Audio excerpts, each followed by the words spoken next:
Sample lang to, Nick, ha? Tapos, title ko na ito.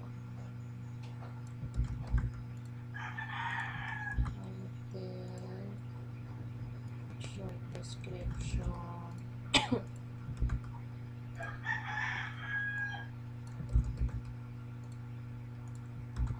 Keywords.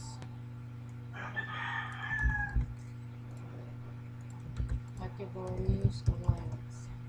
Contact. Saan nga ba dito?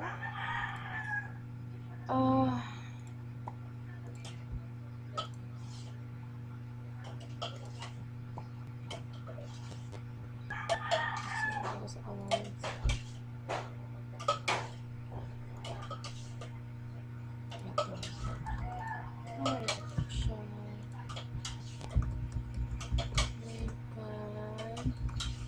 Savings.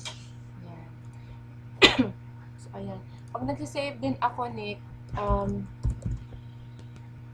ganito din nangyayari. Lolo ko din siya.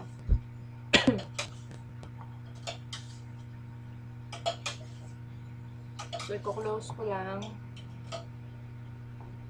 Tapos, open ko siya ulit.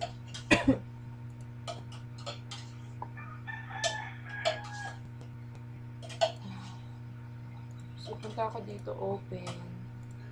Open ko siya. Tapos, sa directories, import tayo. Saan na ba yung list na? Directories, import natin from text file. Copy ako na, sabihin natin na, yan. Copy. So,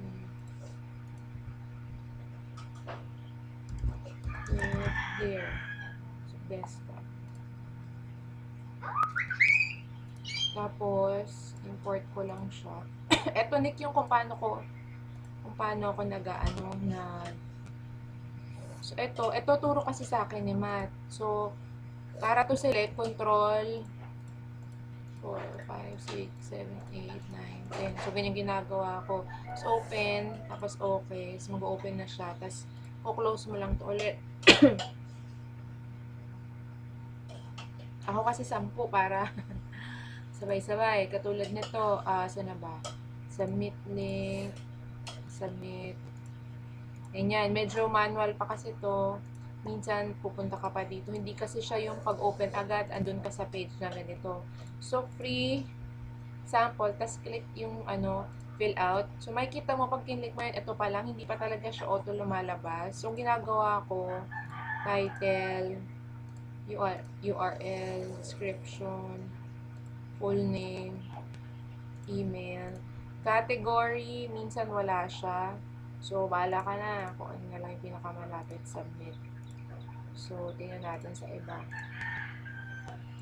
Ayan. Katulad nito, yung sumunod, nag-auto na siya. Yung dito lang talaga sa first, ayan, title is not unique kasi nasubmit ko na to yung awards. So, ganun yung nangyayari. So, minsan yung nag-auto, tapos yan, yung ini-insert ko, yung inano ko na lang, yung captcha. Tapos, ganun din dito.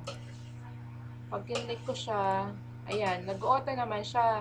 Minsan lang yung category hindi sakto, pero ito at least meron. So, ganyan lang. So, ito, tayo submit din. So, ito lang yung medyo manual ng konti. Pag yung mga ganyan hindi siya nag-auto, kiniklik ko lang to.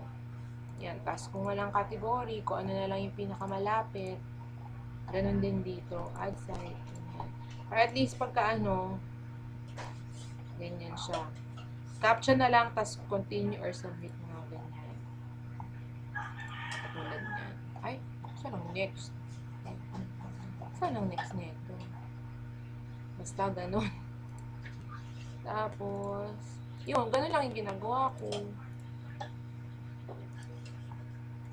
Yung list kasi, ito kasi bago to updated namin to ni Matt. Tinanggal namin yung mga paid, yung mga free, may free nga pero kailangan reciprocal o kaya free siya pero no follow, siya, links with no follow attribute. So, tinanggal namin siya.